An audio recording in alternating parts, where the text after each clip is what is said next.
Well, good afternoon, everybody, or good morning to those of you who are tuning in from the USA.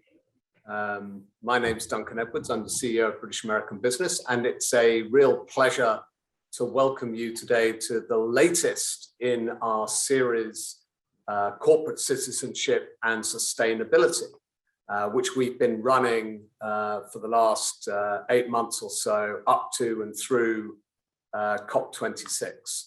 And as always, I'd like to thank the BAB members and supporters and sponsors of this series of events, who are ACCA, Debevoise and Plimpton, EY, Letter One, and Sustainable Fitch. Without their help, we couldn't bring you these events. And today, in timely fashion, we're going to devote the discussion to the developments from the latest meeting of the COP that just finished in Glasgow on Saturday. On Saturday, yes. And before we get to the panel, I'm just going to give you some of the house rules, which include that we'd love to see you on screen, so please keep your camera on. But if you can, keep your mic muted unless you are speaking. That would be helpful because we've got quite a big group today. It's meant to be discursive and we'd like your participation. So after about 40 minutes of discussion and contributions from the panelists, we'd like to hear from you, and you can do that in a number of ways. You can either use the raise your hand function, which you'll find at the bottom of your screen. You press it like that and you can see the hand raised. Or you can send a message in the chat to the moderator or to me or to any of the BAB team or to everyone, of course. Or if all else fails, you can wave and we will find you and come to you for a question, which you can then ask live. If you'd like to make a point or ask a question during the panel discussion, you can do that too. And we recommend you do that during the chat function. And our moderator may well come to you if it's a point that he'd like to raise. Speaking of which, we really have a superb panel today, and I'm excited about the conversation. And to take us through that, we have an absolute expert in the sector, Adrian Rimmer of Finsbury Glover Herring, is going to introduce the speakers and moderate the session. So Adrian, thanks for being with us, and over to you. Thanks very much, Duncan. It's a delight to be here today, and really timely to be discussing the outcomes of COP and what that means for various different parts of the industry and our respective countries so soon after the event concluded.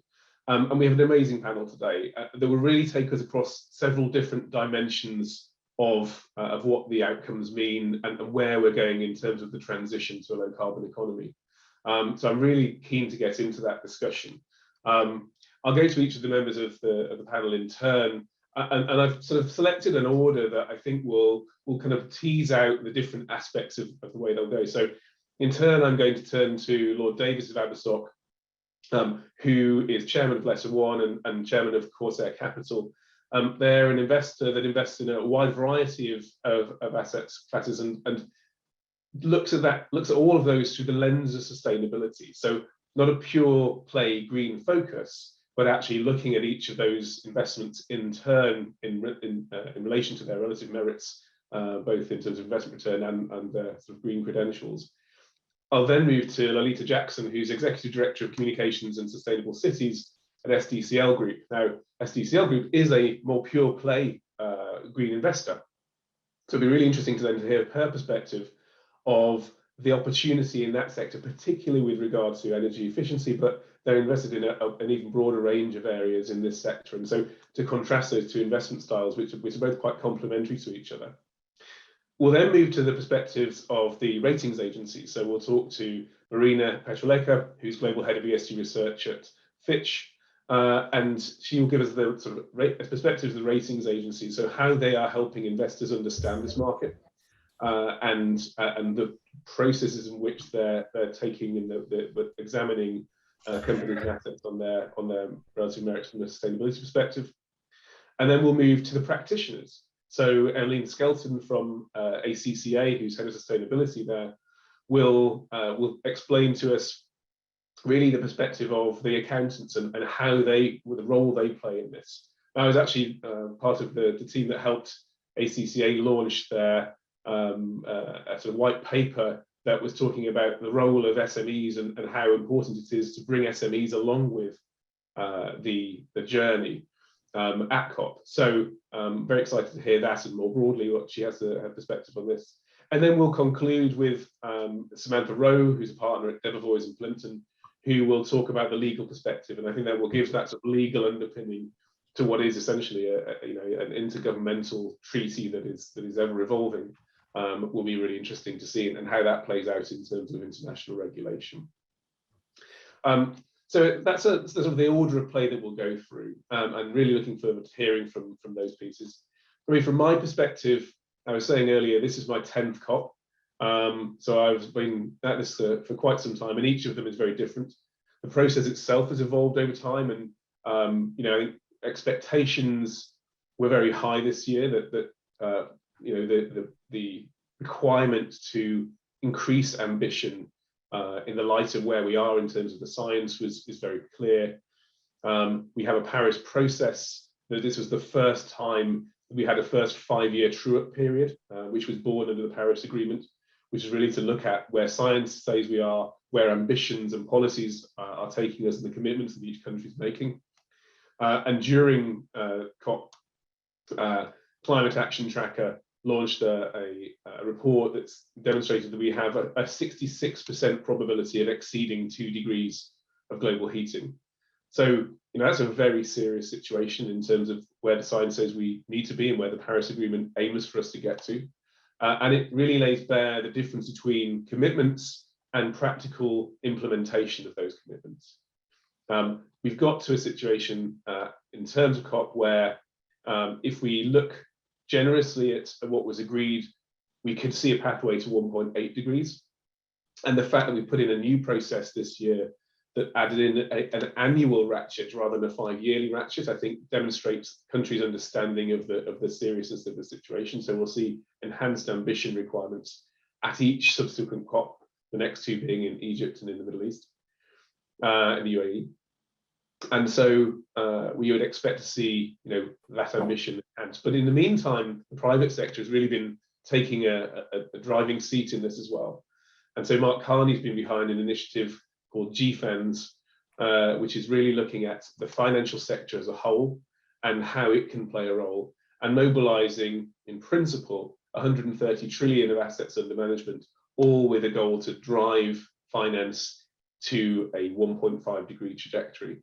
And there are varying degrees of sort of skepticism around that, but equally what it shows is a very clear direction of travel, that the financial system as a whole globally understands this and is moving in the same direction. And that will put in place requirements on businesses beyond those that the regulator will need, though we want to hope it will move in lockstep, because the banks and the insurance companies and those who have capital to deploy will increasingly be requiring clear climate action plans of those to whom they're lending or investing capital. So I think we'll see a lot more focus on that, and so the private sector giving policymakers license to regulate, I think, is one of the stories that comes out of this, which in previous years was certainly something that had been highlighted as missing. So reasons for positivity coming out of COP, but an awful lot of work to do. And that's why it's really nice to start with the perspectives of 2 investors in this market. So initially, I'm going, as I mentioned, to move to Lord Davies of Abersock to give us his perspective as an investor with a sustainability lens across markets, to give us his perspective on the way that he sees the outcomes of COP influencing the way that they deploy capital, and a broader perspective as well. So with that, over to you, Lord Davies.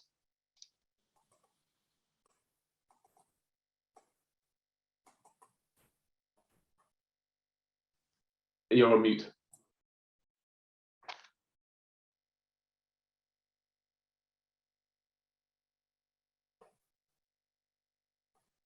I wonder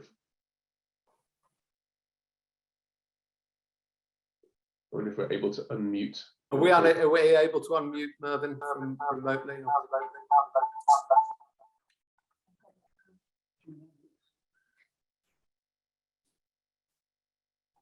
Perhaps the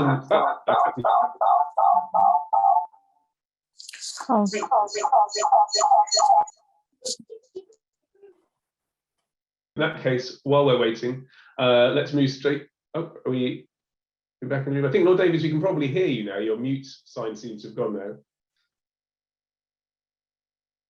No, still a technical issue, I think. Can you hear me? We can, thank you. Over to you. Okay. Well, let me start by saying one of the great benefits of being involved in these Zoom calls is you get to see people's interiors. It's the first time I've been on a Zoom call where I've seen a set of skis. So some of you may see it. So we're okay, sorted. I wanted to start. Look, I think climate change and COP and what comes out of COP is part of a very complex picture of enormous change that's going on at the moment.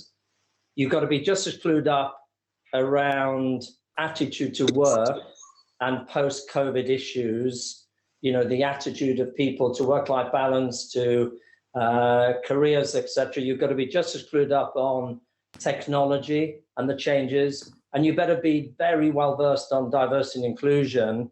So I think there's a whole array of changes going on in society, and climate change is at the forefront. So what COP26 has done is brought increasing complexity for investors in assessing risk.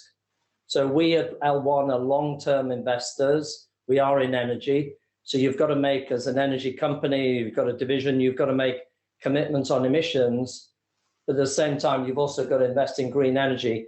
So there's going to be a massive rush of investment in green energy and new forms of sustainable energy, which reminds me a little bit of the gold rush period. It's going to be a period of extraordinary danger, and there's going to be a lot of money made and lost. But I wanted to widen it in the couple of minutes, which is I'm also, one of my many jobs is to be trade envoy for the government with Sri Lanka. I had a long session with the apparel industry in all the leaders of the apparel industry in Sri Lanka yesterday. Here's a CCC rated country, struggling financially. 47% of their exports is apparel, and the UK is one of their major markets, obviously.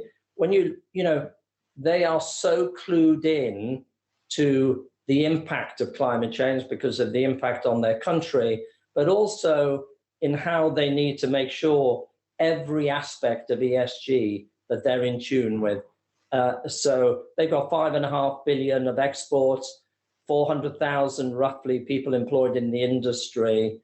And so what I would argue is we are going to see profound changes in the investment market. We're going to see profound changes around industries. And if you're a long-term investor like Letter One, what you have to do is make sure that your management, your culture, every single employee is on the journey with you. COP26, yes, it's very important, and all the politicians and all the articles about who was there and who wasn't there, but young people will not buy your brand. They will not buy your company. They won't work for you if you're not on the right side of a range of debates today. Climate change is one of them, but so is work-life balance, so the other issues I mentioned. So I would argue what we're doing here at L1 is making sure that every employee and every company that supplies to us is on the right side of the debate. And if they're not, and they don't get it, then they can't be part of our journey. So long-winded, but I do think we have to make sure that we don't do knee-jerk reaction. I think we've made some very bold moves on coal, etc., but we have to realize that gas and fossil fuels are here for quite a while, and we have to make sure that we're balanced in that discussion. So final comment is, and obviously we've got a representative of Fitch here. I do think that ESG is going to be so fundamental to every corporation in the world. And therefore, we can't have 50 indices grading everybody.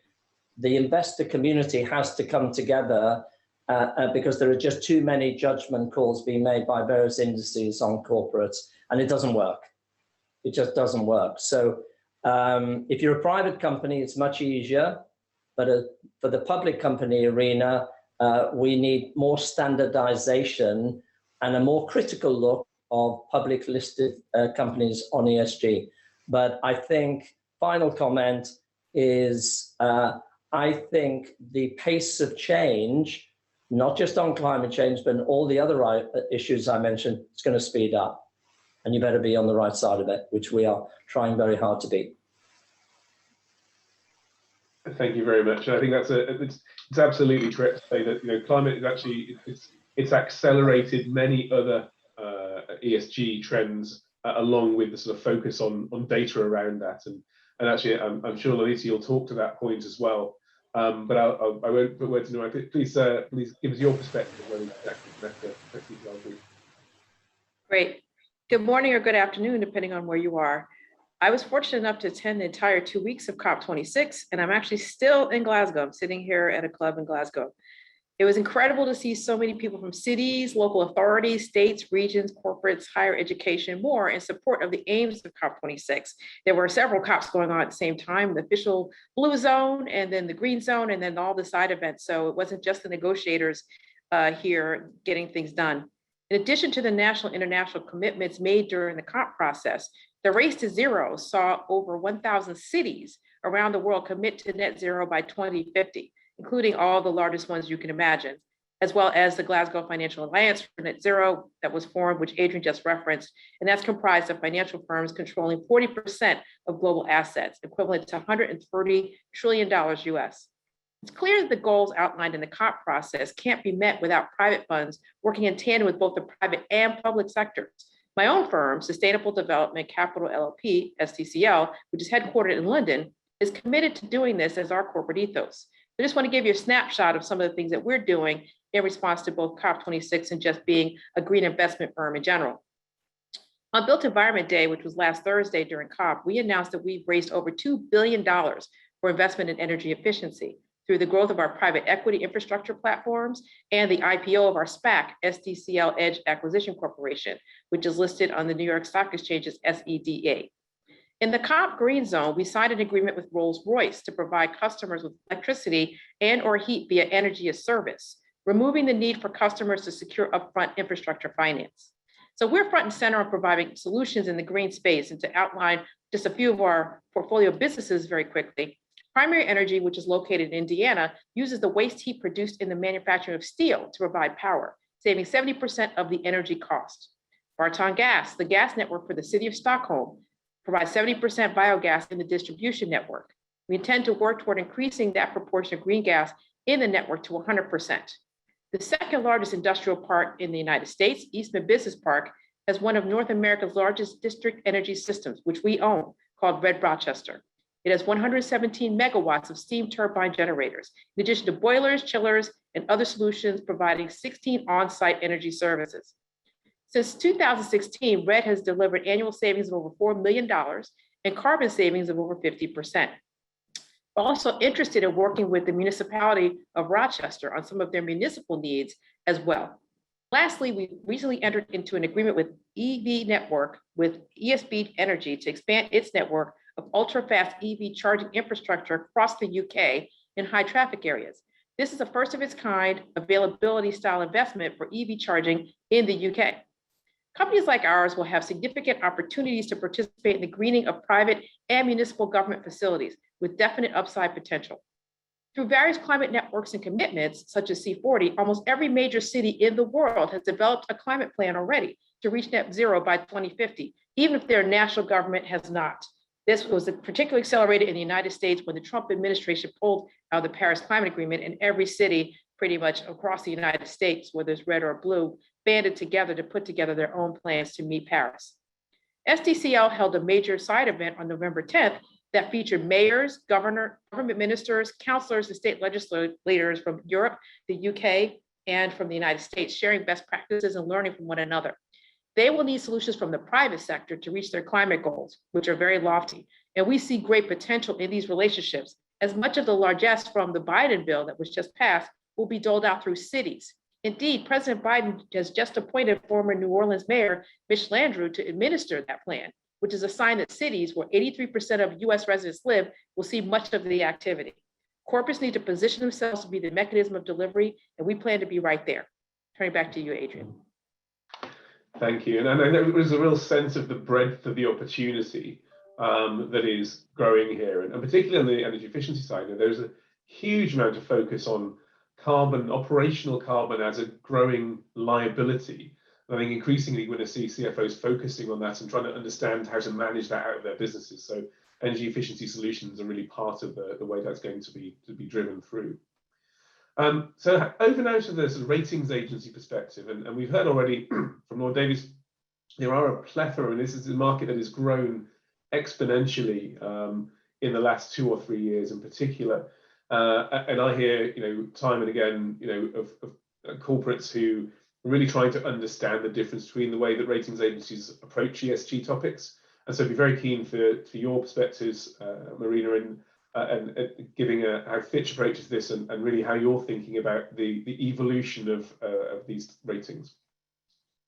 Okay, hello everyone, good afternoon. My name is Marina Petroleka. For reference, I'm Global Head of ESG Research at Sustainable Fitch, which is a new division in Fitch Ratings.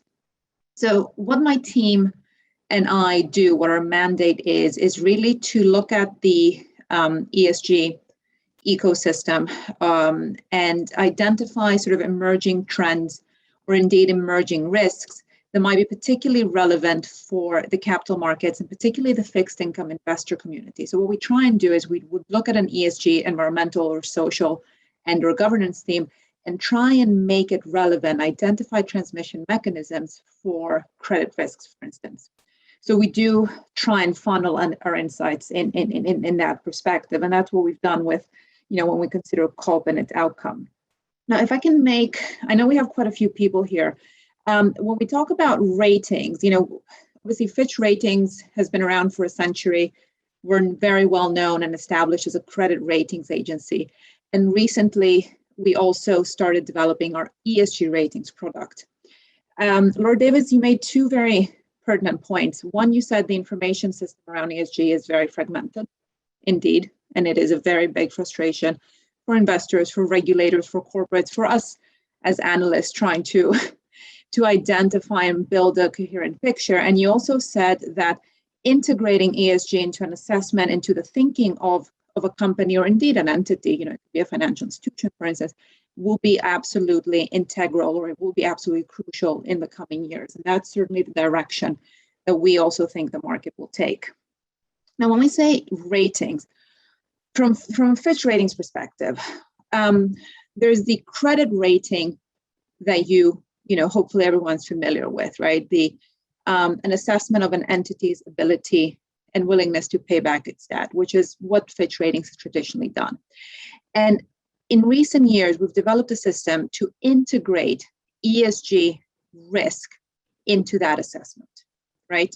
So that's one lens to consider when we say ratings. It can be a credit sort of rating and the ESG integration, or it can be what is now referred to in the market as ESG ratings, which is looking at a company, looking at an entity, and considering, well, how good are their ESG credentials, their environmental credentials, their social, their governance credentials. And that's a different type of analysis, different set of analysis. On the latter, which is also the product that we're as Fitch, Sustainable Fitch, we're currently rolling out the market. What is important for investors? Well, it's important for investors: transparency, accountability, consistency, comparability. These are very important elements because that is what builds trust in an information system, in a methodology, which is how we've tried to build our system. One thing we found, and I will make it specifically to to Fitch is that a lot of the ratings in the market have sprung to typically serve the equity market or the equity investors, as Fitch ratings, our home is very much in the fixed income community. And one of the things that's happened in recent years is there's been this tremendous growth from a low base, but tremendous growth in the fixed income, in the labeled bonds market, green bonds, sustainability bonds, social bonds, etc. So what we're trying to do with our ESG ratings to begin with is cover 100% of the labeled bond market and consider that from an entity perspective. So the ESG rating for the entity who's rating it, who's issuing rather the bond itself, the instrument itself, and also framework rating. And we do that in a way that can be comparable across the board of what we offer. So comparability, we have a methodology that we've built, so transparency, which we release to the market. It's not a black box. And hopefully that makes us accountable to what we're doing. There was one important, I just want to make the link to COP here in terms of what I'm saying. And again, it goes back to the fragmentation. There was one moment in COP that I think is quite important for the information market, for harmonization, for standardization. And that is the announcement, the formal launch of the International Sustainability Standards Board under the auspices of the IFRS. So why is that an important moment for investors? Because it was launched for investors. It was launched for the financial markets, for the capital markets. It's basically taking one of the most well-established and credible organizations in terms of having set for decades now what we all know as the accounting standards, and saying, okay, we feel there is a gap here. We feel there is a need in the market to do something similar for sustainability standards, to define them, to create a common sort of baseline that can be as relevant in, Sub-Saharan Africa, Southeast Asia, Western Europe, North America. What was surprising, at least to me when I was watching it, is that they decided to merge or absorb some very well-established and very credible standard setters. So the Value Reporting Foundation, formerly SASB, and then also one of the other big reporting agencies. So that's really a very big, it's more than a nudge, it's a very big indication that the standards market, sustainability standards, is getting consolidated, is becoming consolidated, and it is becoming harmonized. Now, it's going to be a voluntary standard. Remains to be seen the take-up that it will have, but we feel it has a pretty strong advantage being under the auspices of the IFRS, which is just so deeply entrenched and so deeply trusted around the world as a standards body. So that means that within the next couple of years, we should start getting, not just from the ISSB, from other, initiatives around standards and disclosures, we should start getting a new level of comparable information, comparable data, and data that it is more transparent, effectively, starting from the corporates, because a lot of it boils down to what companies themselves will issue, right?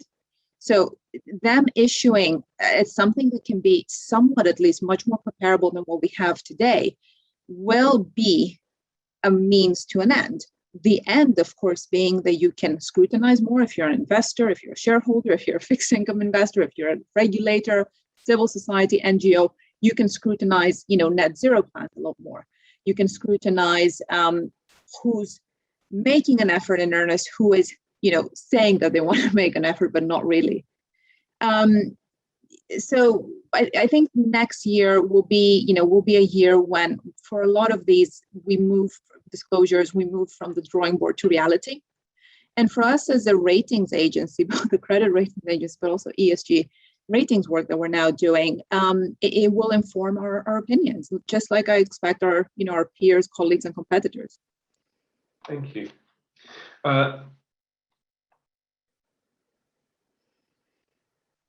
It's great to hear that sort of perspective, and certainly around the consolidation of the market.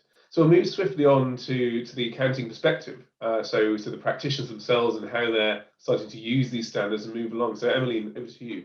Oh, and before that, sorry, before that, given we're sort of at halfway point, if people have questions and they want to put them in the chat so we can move straight to them, then be more than happy for them to do that. Sorry, over to you, Emily.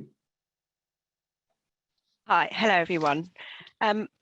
I think the crucial point for all finance professionals in November's COP was the establishment of the International Sustainability Standard, the ISSB, to drive high quality, consistent information about an organisation's sustainability performance. It's a huge step forward. Oh, is that? Reporting is important. Put simply, it allows the system to work by enabling effective allocation of capital to those organisations and innovations that are supporting net zero. The information is needed to build trust between business, governments and society. So I hope we quickly see the agenda of topics that ISSB will address. Whilst I think it's critical that standards go through the due process to ensure they receive the highest level of acceptance, speed is of the essence. Standards which are adopted in 3 or 4 years' time are going to be too late. I think overall there were 3 important topics from COP that is crucial for the finance community and professional accountants. Firstly, we shouldn't be waiting. Companies should start to disclose more information to allow stakeholders to understand how they are addressing sustainability issues, and importantly, transforming their organisations for success in the future. Standards we have today aren't perfect, but they do create greater transparency and accountability. The World Economic Forum and IBC metrics are a really good place to start. Secondly, regulators often focus on making listed companies increase disclosures. So let's not ignore private companies. We can't allow carbon to leave listed companies just to sit with private companies or those exempt from disclosure. We need carbon to reduce, not just disappear from view. So all organisations over a certain size should provide the needed transparency. And lastly, the reporting needs assuring. It provides necessary confidence to private sector investors. We shouldn't let the risk of poor information and greenwashing undermine trust, not just in individual organisations, but in the whole system. So independent assurance is the best way to stop that and build confidence in the information which exists today in financial information. So organisations should have systems, processes and controls suitable to provide high quality information able to be assured to a reasonable level. And also, as spoke about earlier, Generation Z won't want to work in organisations that don't have sustainability at the heart of their business. And at ACCA, we want to make sure that that our members are continuous learners and developing CPDs in sustainability and finance, and empowering the accountant to challenge their organisation to make them play a lead role in supporting boards and executive leadership in net zero transition plans. So we've actually surveyed 3,000 accountants for a recent COP report, which is available on our ACCA Sustainability Hub, talking about the transition for organisations to net zero. And there were some really shocking results, which made us realise that many organisations, especially globally, SMEs, are really not looking at climate change considerations. So, for example, just 29% of professional accountants surveyed said that climate change considerations will play a significant role in future financial decision making, and only 15% said their organisations have set targets to be net zero by 2050. and only 23% have integrated climate KPIs in their business strategy and or risk frameworks. So our role at ACCA is to really drive the net zero challenge and enable the students to be qualified and skilled to have the resources to be able to work with their organisations in understanding how business can reach net zero. Thank you. Thank you. And before we move to the questions, I'm very keen to get Samantha's perspective on sort of the legal frameworks that come out and where that drives the legal exposure, I guess, of companies and investors. Thanks, Adrian. And I think you sort of, captured the starting point quite well at the beginning, which is that you look at COP and you sort of think, oh, this is just about agreements between governments and unilateral commitments that can sort of feel like empty words, frankly, sometimes. And so the question is, and the question that we certainly work with our clients is, well, what are the sort of actual implications likely to be in legal terms, but also in other categories of risk, reputational, etc. as well moving forwards. And if we take a step back, I think we can sort of see where this is going if we look back to 2015, 2016 and the Paris Agreement and what we saw come out of Paris in terms of regulation, as well as some of the litigation trends that we've seen come out of it as well, because climate change litigation has been a huge trend that we've seen in the legal market over the last few years. Paris famously embodied the pledge to take measures to limit global warming to well below 2 degrees compared to pre-industrial levels, preferably 1.5 degrees, primarily to be achieved through states' individual NDCs or nationally determined commitments and their plans in particular to reduce emissions. And so how did governments actually put measures in place to achieve those NDCs over the past 5 years? Well, we saw an increasing amount of litigation, in particular coming out of the European Union, which has really been a leader in this field, but as well as the individual European countries themselves and the UK. And those regulations are very much focused on, as Emmeline has been talking about, disclosure of information. And I would sort of put that into two buckets. The starting point was sort of the disclosure of financial risk around climate change. Frankly, in the US, that is still the focus of the conversation. It's very much on financial risk.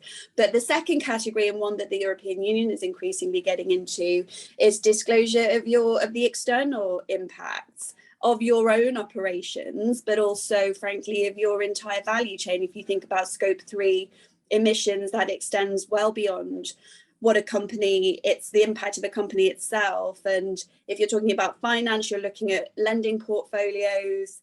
If you're talking about service companies, you're looking at what your end customer is doing. So I think we're going to see an increasing amount of disclosure that's getting at those external impacts rather than just the bottom line. Huge focus on greenwashing.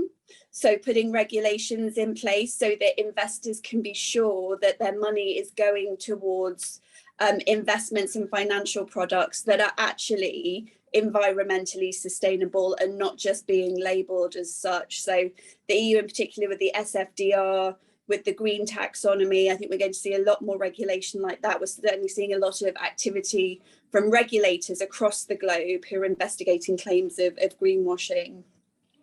And finally, I think we're going to see a lot more due diligence requirements. So obligations on companies to be looking throughout their value chains and to actually be investigating and then disclosing the climate change impacts that they are having. And then just turning very briefly to litigation, we saw coming out of Paris, first of all, a number of climate change cases being brought against states, with claimants arguing that states were not adopting the policies that were necessary to achieve their NDCs. So we've seen that in the UK, we've seen it in the US, we've seen it throughout Europe, famously successfully in the Netherlands in the Uganda case. But what we've seen even more recently is claimants actually bringing claims against companies and saying, you, very famously, we saw it against Shell in the Netherlands again, are not doing what you need to be doing to ultimately achieve the 1.5 degree Paris goal. And I think we'll see increasing efforts to actually try to hold corporates themselves responsible for achieving these targets that are being agreed at the international level. So just talking very briefly about Glasgow, I think coming out of that, we're obviously going to see new and improved NDCs. In order to achieve those MDCs, countries are going to have to implement more of the kinds of regulations that we saw coming out of Paris. So I think we're going to see more regulation around disclosure, more regulation around greenwashing, more due diligence. There was the pledge to end deforestation. I think we're going to see that become a focus for countries moving forward. The UK has already announced a proposal for deforestation legislation that will be centered around due diligence.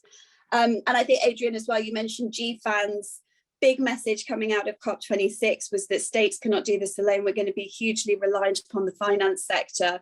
So I think we're going to see a lot of carrot and stick there as well, different ways of trying to mobilize capital, getting it to where it needs to be, all of which is going to have massive implications for businesses across the world, but I think in particular in the UK and the US and the EU.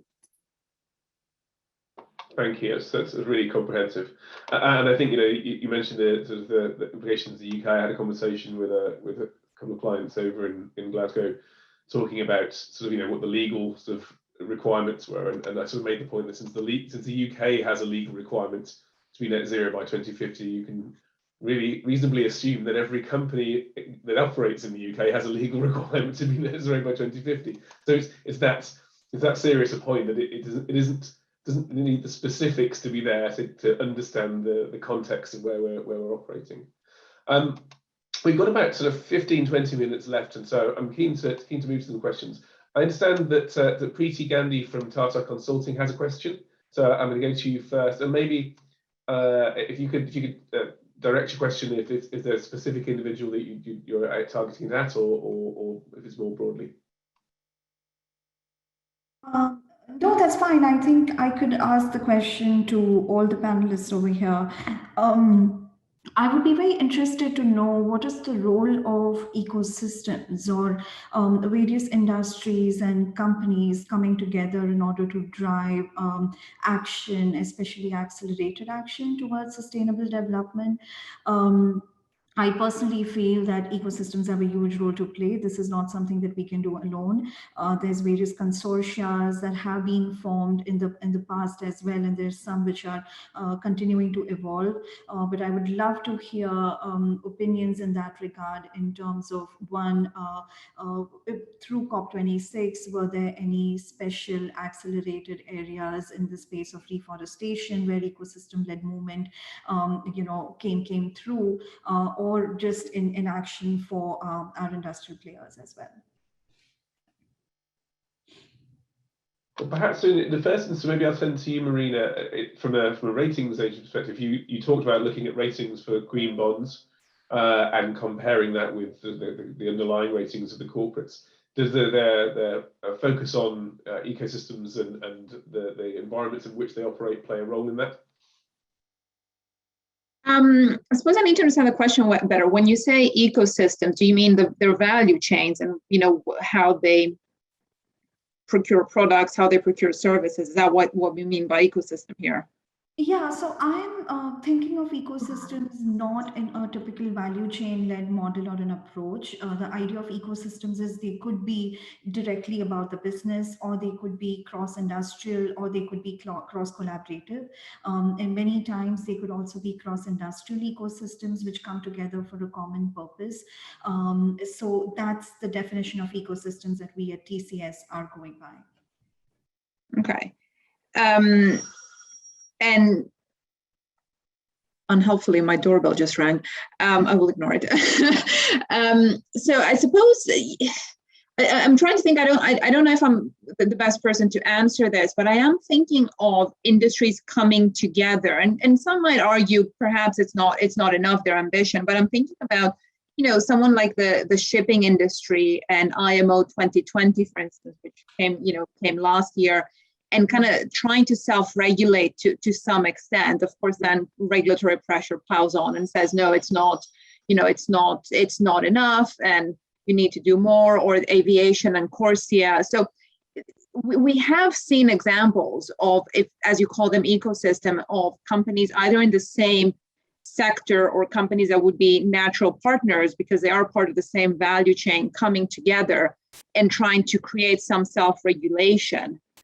Aviation and shipping were the ones that sort of came to mind, but I'm sure there are examples throughout the different industries, whether they're heavy polluters, heavy industry or not. And maybe just from an investor perspective, Lolita or Lord Davies, when you're looking at your portfolio companies, the kind of the environment in which they operate, the sort of ecosystem that they're servicing or part of, to what extent is that a consideration in the way that you look at it? Well, I do believe that this is one of those areas where we've got to be careful here that this doesn't become box ticking, and every company in the world will have report and accounts and shareholder documents that will kill 50,000 trees. Basically, this is about sharing best practice. I think this, in the area of sustainability in general, nobody has all the answers. So whatever company you're in, you're going to have to talk to competitors and others about, whether it's on plastic, whether it's on ideas on reducing emissions, etc., etc. This is going to be an era of sharing so that everybody gets it. This is about making, it sounds grand, but I don't mean it to be. It's about saving the planet and making a better place to work. And it's all about the purpose of your company. You've got to make sure that the purpose of your company is to make money, but with principles, and making sure for the long term you're not leaving, devastation behind. So for me, I think the one thing we have started to do at L1 is really to listen to what other people are doing, because we won't have all the answers. So whether it's through, British American Business, whether it's through webinars, whatever, you've got to get every employee and senior exec has to have an open mind. And I tell you, I'll make one comment, which is not meant to be controversial, but we can't have Western nations lecturing to the emerging markets, because all that will do is result in failure, because we literally don't have all the answers. A lot of the innovation may be going on over there. So it's about making sure that the nature of the debate over the coming 2, 3, 4, 5 years is open, transparent, and sharing best practice. I'll just quickly add on to that, even with the 44 portfolio companies that my company actually owns, we've seen that we need to bring some of them to talk to one another, because there are different spaces in this renewables versus using natural gas in a certain way. So even just getting those companies that we own to talk to one another, we recognize, as Lord Davies just said, that people need to be talking basically from the same playbook and talking to one another in best practice. And I want to, again, reinforce the fact that cities have a lot of money that they have to deploy in these various areas, and they're going to look to the private sector to work with them to do it. In the US in particular, because of the way governments are structured, I should have said in my introduction, I worked for the mayor's office in New York City for 15 years, so I know that space very well. I helped write all the climate plans that New York City wrote, and I can tell you we needed private sector help to implement our plans. Even with that federal money coming down, that's not enough to really backfill all the need that is there. The private sector can easily come in if they can get the procurement right and get a lot of that work to really help electrify the grids of all these cities around the US and even around the UK as well. So let's remember, we need to be partners, not just with other companies, but also with those local authorities and cities that need this work done as well. Yeah, I think it's very true. I mean, some time ago, I was my previous role, I was working in M&A in a bank, and we worked with a sovereign wealth fund that wanted to acquire a sustainability consultancy in order to then use that to drive sustainability throughout its portfolio. So there's a real recognition that this sort of partnership approach and introducing companies to each other and to complementary activities can be incredibly helpful in the investment process in terms of creating value. Conscious of time, so I'm going to move to John Godfrey from Legal and General, who also has a question. Yeah, hi, thanks. I mean, one observation and one question, really. I mean, the observation is that it's absolutely right that the ISSB and the sort of technical metrics and disclosure points that were agreed at COP are hugely important. It's at the geeky end of what was agreed, but it's going to make a real difference. And the reason, I think, goes back to something that Lord Davis said at the beginning, which is that, you know, if we're not careful here, we're going to get a late and disorderly transition and a gold rush.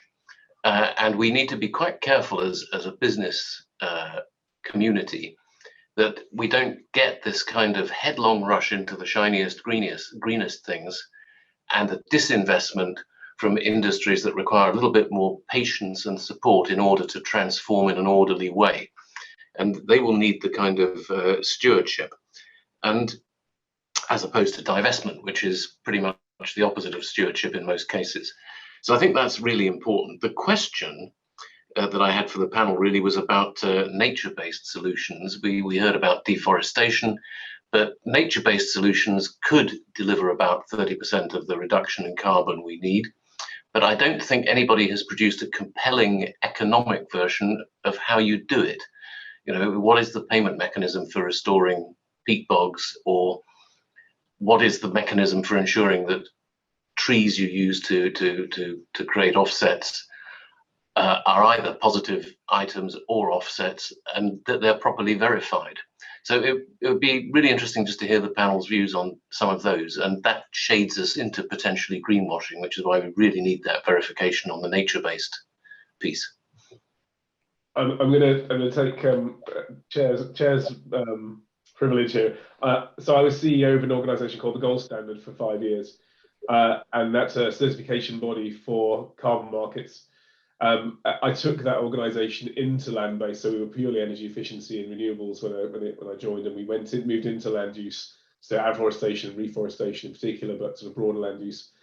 And it is a really complex area. I think the key thing is you would understand that measurement and verification methodologies are evolving all the time. Technologies to support that are evolving all the time, and so what I would say is that the work that's being done by the different standards bodies, not just the Gold Standard, but Vera, in collaboration with organisations or groupings like the Task Force on Scaling Voluntary Carbon Markets, is really about what are the best practice accounting methodologies for this, how best can markets support that, what infrastructure do they need, and how can that be built. So the short answer is a lot of those tools exist. They need investment grade focus upon them, which means scale investment. The moment you get large scale investments, and you know that market until recently was probably a couple of $100 million a year. This year it's probably going to be close to $1 billion in terms of investment into voluntary carbon markets. Article 6 that came out of finally came out of the COP process is really going to turbocharge that, with governments starting to get involved in post clean development mechanism projects. So I think what I would say is the money that's going to be moving into those markets will demand greater transparency, what we're calling radical transparency as market.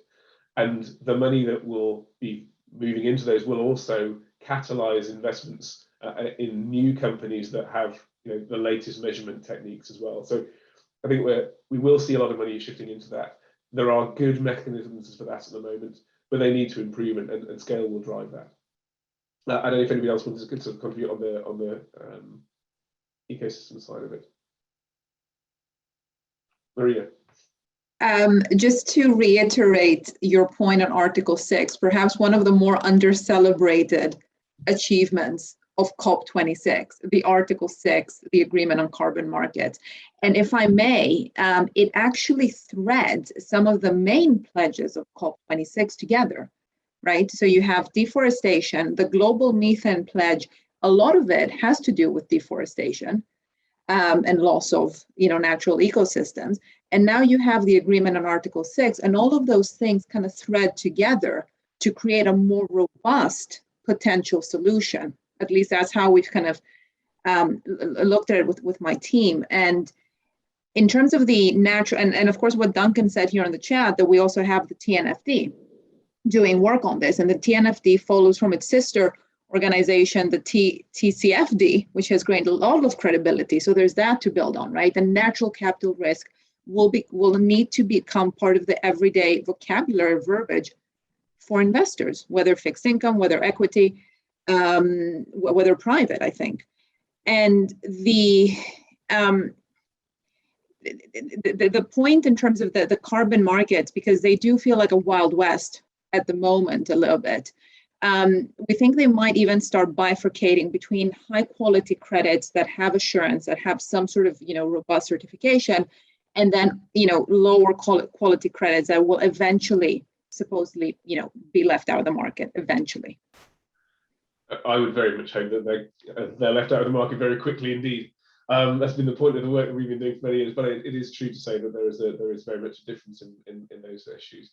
And one point that people may not be aware of is London Stock Exchange during COP launched or announced that it's going to create a market for carbon funds. So there'll be a dedicated funds market for fund managers that are actually going to be undertaking carbon markets projects. And we're actually working with them on the rules for that at the moment. So quite interesting. Conscious of time for maybe one last question. Harold Henry, I think you've been raising your hands from Electra. Yes. Based on what I'm hearing, there's going to be a lot of, I want to say, demand on the accountant to present this information. So 2 questions. Are we ready for this amount of work and shift towards reporting on not just ESG, but everything else? And what sort of skill set would we need to have to be ready to actually give the kind of support to our organizations? I'm going to go to Lolita to start with for that, because we talked yesterday about skills and the sort of the growth in skills that are going to be needed. So maybe to you first, and then others if you want to contribute. Well, I would say one thing that I focus on in particular in the US side is that we need to make sure that this is a just transition, and that we have people who are the most affected by the effects of climate to be able to take these roles. There are states in the United States that will not invest in you unless your board is comprised of women and or people from ethnic minorities. No, California has this law. In addition, if you're a company and you want to compete for this business in some of the municipalities, you're going to need to have a diverse workforce and have people who are trained to have the roles. So workforce development and other entities are starting to come much more into play than in the past. And just in general, if you look at your workforce, it's something that was brought up earlier, your workforce is going to demand that you're more diverse, that you include women, that you have really the breadth of experiences necessary to be able to represent well your industry and your business. So you're going to see a lot more movement toward that, not just because it's the right thing to do, but there are actually legal mechanisms in place with certain cities, with certain entities, that they will not do business with you unless you are preparing yourself both to be accountable to your shareholders, but also be accountable to the industry. Super. I've just been seeing the messaging that we are at the top of the hour, and so to be respectful of people's time, we're going to conclude there. But I think you've seen from today, there is a huge amount to talk about here, and it moves into so many different dimensions of business, of investment, and beyond climate change into such a wide range of topics, including diversity. We just heard the just transition, which is incredibly important, and new ways of valuing assets. So I hope that today's discussion has been very useful. We welcome your feedback and look forward to future discussions. Duncan, I don't know if you want to conclude anything before we close? Only to say, Adrian, thank you very much for moderating the discussion today, and thanks again to all of our panelists. I mean, I guess the lesson for us is it's such a big subject, so we will be returning to it as we continue with the sustainability series of discussions and dividing it up into some of its smaller elements so that we can have a bit of a deeper dive on each of these things. But really, really great report back for our members, and we really appreciate it. Thank you very much.